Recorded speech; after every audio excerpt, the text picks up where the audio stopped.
एक सैनिक परिवार से आते हैं, आपने कहा कभी फौज में जाने का मन नहीं किया, एबीवीपी से क्यों जुड़े? 15 साल के थे जब आरएसएस से जुड़ गए, तो ऐसा क्यों? क्योंकि यूजुअली देखा जाता है, मैं खुद एक सैनिक परिवार से आती हूँ, कि आपकी हमेशा मानसिकता होती है कि मतलब फौज में जाना चाहिए, पर एबीवीपी में जाना, आरएसएस से जुड़ना, इसके पीछे क्या थिंकिंग थी? नहीं, मैं फौज में जाना चाहता था और मैंने उसके लिए तैयारी भी करी थी। करी थी आपने? हाँ, मैं तैयारी तो भी स्विच करता कैसे था। हो गया कि? नहीं, मैं चूँकि परिवार में मैं इकलौता था, तो मेरी माँ ने और पिताजी ने उस समय मुझे कहा कि नहीं, तुम यहीं पर रह के जो है पढ़ाई करो आगे। और आपको अपने से दूर नहीं भेजना चाहते थे?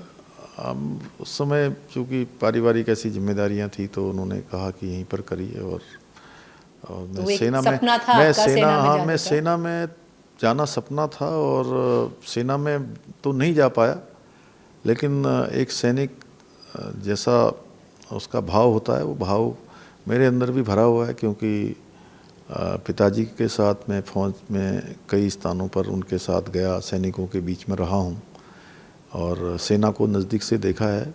मेरा बचपन उन्हीं के साथ बड़ा हुआ है, इसलिए जो अनुशासन होता है, समयबद्धता होती है, कोई अगर लक्ष्य जीवन में ले लिया तो उसको पूरा करना है, कमिटमेंट है, ये सब सेना के साथ बड़े होते हुए मुझे मेरे जीवन में भी आए। सीएम साहब, पर एबीवीपी में जाना, क्योंकि वो तो क्लियर एक पॉलिटिकल विंग है, आरएसएस से जुड़ जाना, तो ये ऐसा उस समय कुछ नहीं था। देखिए, हम लखनऊ विश्वविद्यालय में पढ़ते थे, छोटे थे, और जाते जाते विद्यार्थी परिषद में काम करना शुरू किया, और करते करते एक्टिव थे बिल्कुल। मैं चुनाव लड़ते थे?